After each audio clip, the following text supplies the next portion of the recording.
Hello guys, welcome back. In this video, let us recap Elastic Cache and let us move on with even let us learn one more AWS service in this video. So in the previous video, what we have discussed about Elastic Cache? We discussed that this Elastic Cache is used in memory data store for caching. It is used as why it is used? It is used as in-memory data store for caching. What is that? In-memory data store for caching, right? Yes. So in the previous video, we have also discussed that it is compatible with Redshift. This Elastic Cache is Elastic Cache is compatible with Redis.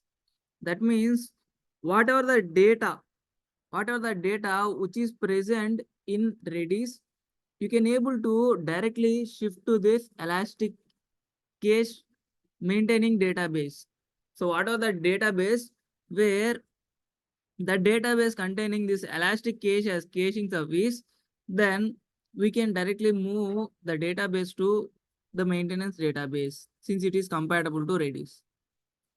And the major scenario, the major use case of this Elastic Cache is whenever you want in-memory caching, whenever you are required to have in-memory caching for your database, then you need to prefer this Elastic Cache, right? Yes.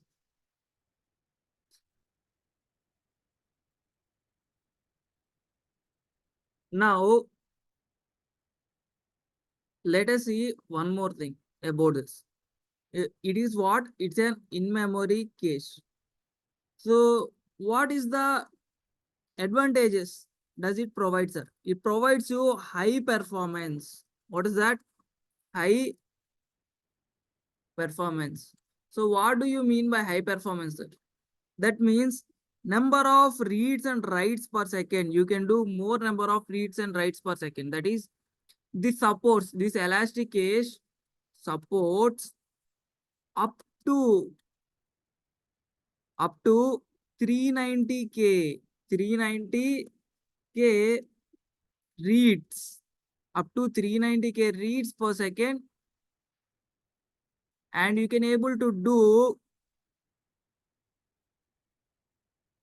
100k writes per second.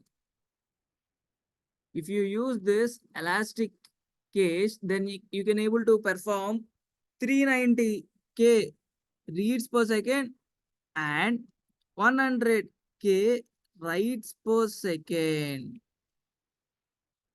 Okay. So how fast it will produce me the response, sir? So what do you say about latency? So I think you seen the video, that is what is latency, and you know the technical term what is the latency. That is late response. How much late does it take? That is, it will send you data in microsecond latency. Microsecond latency. That is, whenever if you do reading or writing, for both reading and writing, it will provide you microsecond latency. For both reads and writes, it will provide you, it will offer you, it will offers microseconds latency. So whenever you are required microseconds latency and you require more number of reads and writes, high number of reads and writes per second, then you must need to move on with this Elastic Cache, where this caching happens on where? On the data store, where your data is stored on the database, right? So you can call this as database as well. We call this data storage as database. So when do you use elastic cache? Whenever you require in-memory cache for any database, in-memory caching for any database, then you choose this elastic cache. It supports Redis, and even it supports up to 390K reads per second and 100K writes per second. Even it offers microsecond latency for both reads and writes. Okay. So now there is another AWS service that we are going to introduce in this video. That service name is MemoryDB for Redis. What is that? It's MemoryDB for Redis. Here, if you use Elastic Cache, then you need to maintain this caching service as well as some database service as well, right? Yes. So now AWS overcome this issue of maintaining two separate things for in-memory caching, and it provided a service. What is the service name? MemoryDB for Redis. So what is the purpose of this service, sir? So the purpose of this service is it can able to replace both cache and database and provide microsecond read latency and durability. Same like whenever you are using elastic cache and some database combo, what are the advantages does those provides? Those will be provided by using this single memory DB for Redis. So why it is used? It is also used as in-memory caching. In-memory caching database. What is that? It's a in-memory caching database where if you use this, then it will manage. It is a single component. It replaces both caching and database by a single component. That is, it provides you caching as well as database. This Amazon Memory DB will provides you Memory DB for Redis provides you both caching and database as well. So let's say I have my data under Redis. Now I am looking for any AWS database to move my data. Now, which service is there? Is there any service to move my data from my Redis to AWS? Yes, there is a service. What is the service? Amazon MemoryDB for Redis. This MemoryDB is compatible with Redis. So this MemoryDB is compatible with Redis. You can able to directly move your data to this Redis, and you can even able to perform queries on that. It's a in-memory caching database. If I use this database, how fast it will run, sir? So if you want to write data, then write latency will be single digit millisecond. Single digit millisecond it will take. So if you want to read data, then what is the latency, sir? The read latency is just microseconds. Just microseconds. Within microseconds, you can able to write your data. So what about throughput, sir? What about the fast rates per node?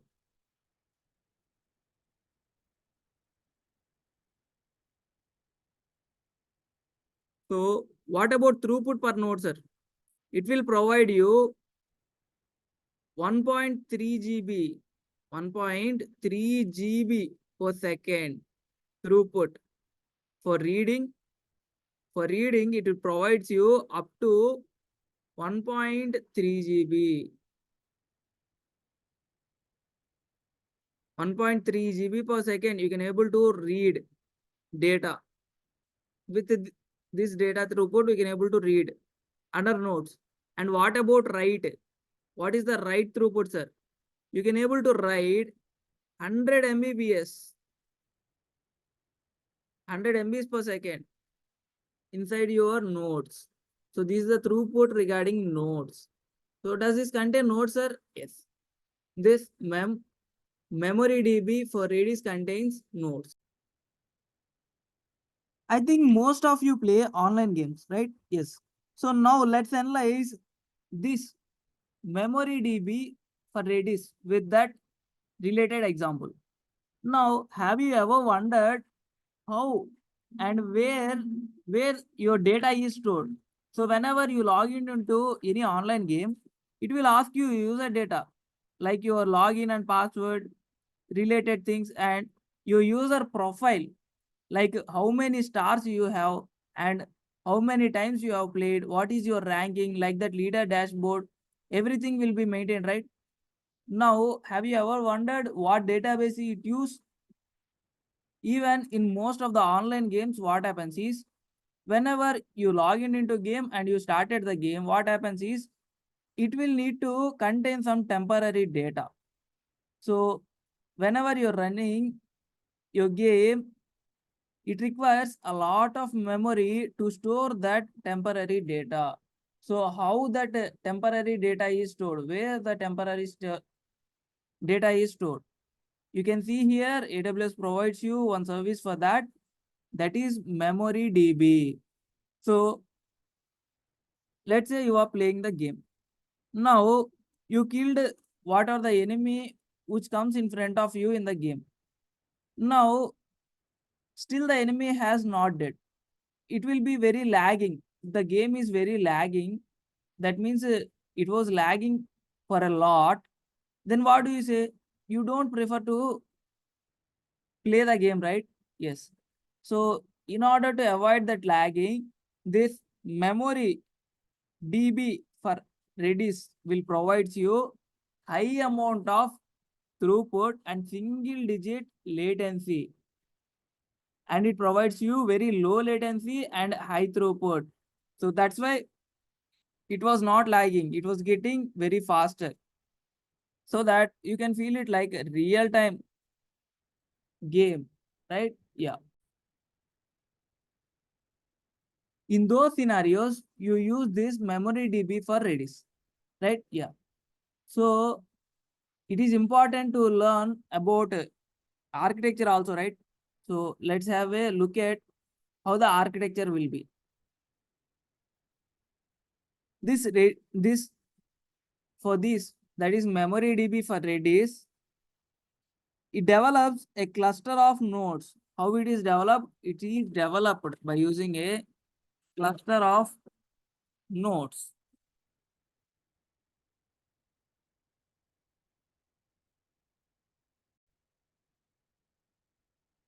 Like this, it will develop as a cluster of nodes.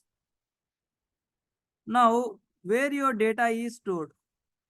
So, your data is stored on top of these nodes. Where on top of these nodes, your data is stored. This MemoryDB for Redis is developed as cluster of nodes for what? For which purpose it is developed? For serving data sets. For serving what? For serving data. What is this data set? This data set is nothing but partition of shards. One shard can have either a primary node and it also contain optionally 5 read replica nodes. One shard can contain, one shard can have a primary node and optionally 5 read replica nodes as well. So why do I need read replicas, sir? This primary node is enough, right?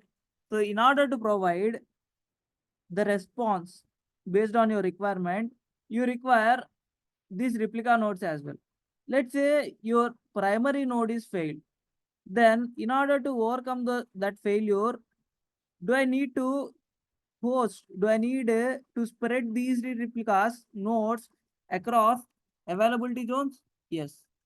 So in order to provide high availability, we need to spread read replica nodes across availability. So let's see some more advanced features that this MemoryDB for Redis will support for us. It supports up to 500 nodes size cluster and 100 TB of data storage. You don't need to worry about your data encryption as well, because this MemoryDB for Redis service also provides encryption for your data even at rest or in transit. Even this MemoryDB for Redis provides you backup by using snapshots. It's very easy. So, for providing data durability, consistent and quick recoverability, even in the case of your failure, event of failure, you can able to store transition logs. These transition logs are distributed across multiple availability zones. This data tiering allows you to move less frequently accessing data to disk. So this is all about MemoryDB for Redis. If you are maintaining any in-memory caching database and you want to migrate it to AWS for providing very high response, very low latency and high throughput responses, then this Amazon MemoryDB for Redis is highly suitable for you because it provides you both caching as well as database within a single service. So this is a great service where you can able to perform both things at a time, and you can able to store your data in the form of data in on the nodes, where this MemoryDB contains cluster of nodes. You can store your data on top of nodes, whereas we call those data as data sets, right? Yes, that is partitioned as shards. So each shard may present in either primary node only or under replica nodes as well. So why do we need to maintain our data under replica nodes as well? Because in order to provide very fast response, that is microseconds latency response, we need to store in multiple replicas. This is one reason, and another is whenever during the event of failure, in order to provide high availability, we need to store our data across multiple read replicas as well. So if you choose this MemoryDB, we have these 5 advantages. Main advantages we have, that is we can create a cluster of large 500 node size, and you can able to store up to 100 TB of data on it. Even this MemoryDB will provide you encryption for your data both at rest and in transit. Even this MemoryDB provides you backups for your data by using snapshots. Even it provides you data durability and recoverability by using transition logs, and data tiering is used to allow to move your less frequently accessed data to the disk. So this is about Amazon MemoryDB for Redis. It is compatible with Redis so that you can able to move your data from Redis to Amazon MemoryDB. So I hope you understood this video. If you feel this video is contentful, then please like, share, subscribe, and hit the bell icon to get the latest updates. See you back in the next video. Until then, bye bye guys. Thanks for watching.